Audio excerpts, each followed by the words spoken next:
Dearest player, I hope this letter finds you well. I can hear your complaint already. Gordon Freeman, we have not heard from you in ages.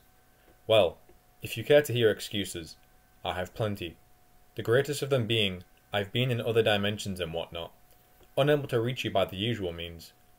This was the case until 18 months ago, when I experienced a critical change in my circumstances, and was redeposited on these shores.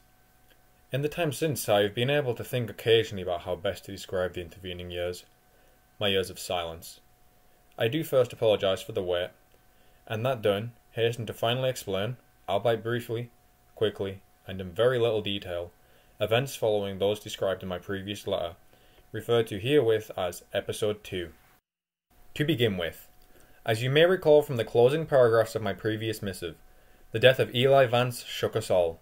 The research and rebellion team was traumatized, unable to be sure how much of our plan might be compromised, and whether it made any sense to go on at all as we had intended. And yet, once Eli had been buried, we found the strength and courage to regroup. It was the strong belief of his brave daughter, the feisty Alex Vance, that we should continue on as her father had wished. We had the Arctic coordinates, transmitted by Eli's longtime assistant, Dr. Judith Mossman, which we believed to mark the location of the lost research vessel, Borealis. Eli had felt strongly that the Borealis should be destroyed rather than allowed to fall into the hands of the Combine.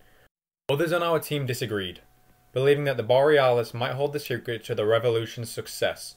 Either way, the arguments were moot until we found the vessel. Therefore, immediately after the service for Dr. Vance, Alex and I boarded a helicopter and set off for the Arctic. A much larger support team, mainly militia, was to follow by separate transport. It is still unclear to me exactly what brought down our little aircraft. The following hours spent traversing the frigid waste in a blizzard are also a jumbled blur, ill-remembered and poorly defined. The next thing I clearly recall is our final approach to the coordinates Dr. Mossman has provided, and where we expected to find the Borealis. What we found instead was a complex fortified installation, showing all the hallmarks of sinister Combine technology. It surrounded a large open field of ice. Of the Hypnos itself there was no sign, or not at first, but as we stealthily infiltrated the Combine installation, we noticed a recurrent, strange, coherent auroral effect, as of a vast hologram fading in and out of view. This bizarre phenomenon initially seemed an effect caused by an immense Combine lensing system. Alex and I soon realized that what we were actually seeing was the research vessel Borealis itself, phasing in and out of existence at the focus of the Combine devices. The aliens had erected their compound to study and seize the ship whenever it materialized. What Dr. Mossman had provided were not coordinates for where the sub was located, but instead for where it was predicted to arrive. The vessel was oscillating in and out of our reality. Its pulses were gradually steadying, but there was no guarantee it would settle into place for long, or at all.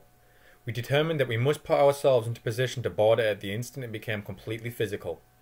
At this point, we were briefly detained, not captured by the Combine, as we feared at first, but by minions of our former nemesis, the conniving and duplicitous Wallace Breen. Dr. Breen was not as we had last seen him, which is to say, he was not dead. At some point the Combine had saved out an earlier version of his consciousness, and upon his physical demise, they had imprinted the backup personality into a biological blank resembling an enormous slug. The Breen Grub, despite occupying a position of relative power in the Combine hierarchy, seemed nervous and frightened of me in particular. Wallace did not know how his previous incarnation, the original Dr. Breen, had died. He knew only that I was responsible. Therefore the slug treated us with great caution. Still, he soon confessed, never able to keep quiet for long, that he himself was a prisoner of the Combine. He took no pleasure from his current grotesque existence, and pleaded with us to end his life. Alex believed that a quick death was more than Wallace Breen deserved. But for my part, I felt a modicum of pity and compassion. Out of Alex's sight, I might have done something to hasten the slug's demise before we proceeded. Not far from where we had been detained by Dr. Breen, we found Judith Mossman being held in a Combine interrogation cell. Things were tense between Judith and Alex, as might be imagined. Alex blamed Judith for her father's death, news of which Judith was devastated to hear for the first time. Judith tried to convince Alex that she had been a double agent serving the resistance all along, doing only what Eli had asked of her, even though she knew it meant she risked being seen by her peers, by all of us, as a traitor. I was convinced, Alex less so. But from a pragmatic point of view, we depended on Dr. Mossman, for along with the Borealis coordinates, she possessed resonance keys, which would be necessary to bring the vessel fully into our plane of existence. We skirmished with Combine soldiers protecting a Combine research post. Then Dr. Mossman attuned to the Borealis to precisely the frequencies needed to bring it into brief coherence. In the short time available to us, we scrambled aboard the ship with an unknown number of Combine agents close behind. The ship cohered for only a short time, and then its oscillations resumed. It was too late for our own military support, which arrived and joined the Combine forces in battle just as we rebounded between universes, once again unmoored. What happened next is even hard to explain. Alex Vance, Dr. Mossman, and myself sought control of the ship, its power source, its control room, its navigation center. The ship's history proved non-linear. Years before, during the Combine invasion, various members of an earlier science team working in the hull of a dry-docked vessel situated at the Aperture Science Research Facility in Michigan had assembled what they called the bootstrap device. If it worked as intended, it would emit a field large enough to surround the ship. The field would then itself travel instantaneously to any chosen destination without having to cover the intervening space. There was no need for entry or exit portals or any other devices. It was entirely self-contained. Unfortunately, the device had never been tested. As the Combine pushed Earth into the 7-hour war, the aliens seized control of our most important research facilities. The staff of the Borealis, with no other wish than to keep the ship out of the Combine hands, acted in desperation. They switched on the field and flung the Borealis towards the most distant destination they could target, Arctica. What they did not realize was the bootstrap device traveled in time as well as space. Nor was it limited to one time or one location.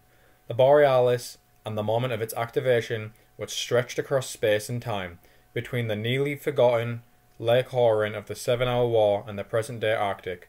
It was pulled taut as an elastic band, vibrating, except where at certain points along its length one could still find points, like the harmonic spots along a vibrating guitar string.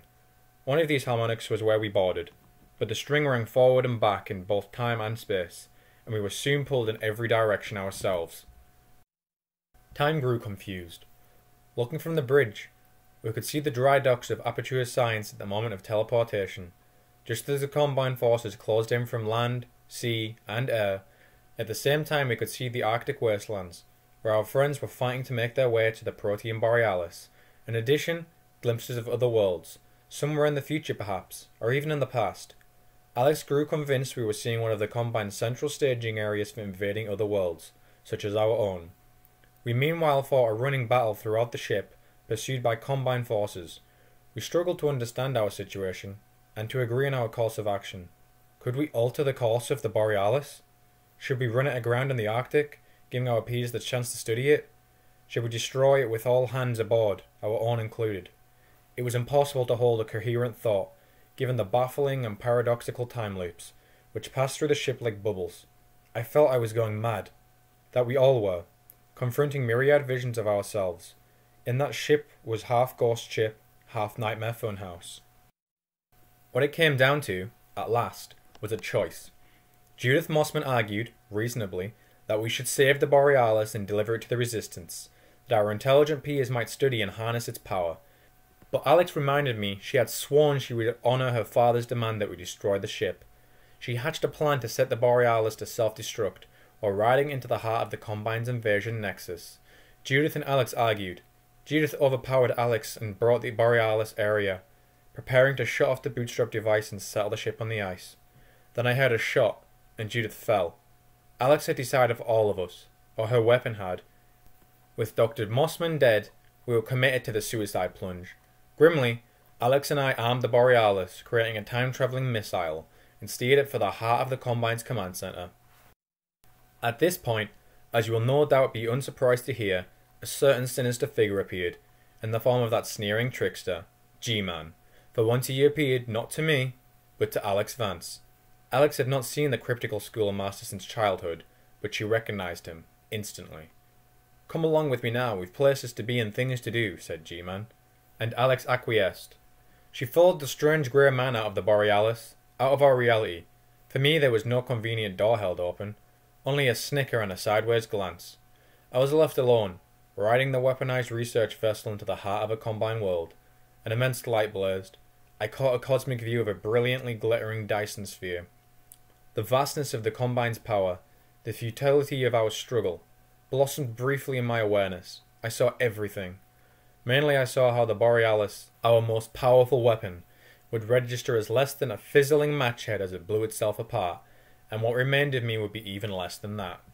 Just then, as you have surely already foreseen, the Vortugens parted their own checkered curtains of reality, reached in as they have on prior occasions, plucked me out and set me aside.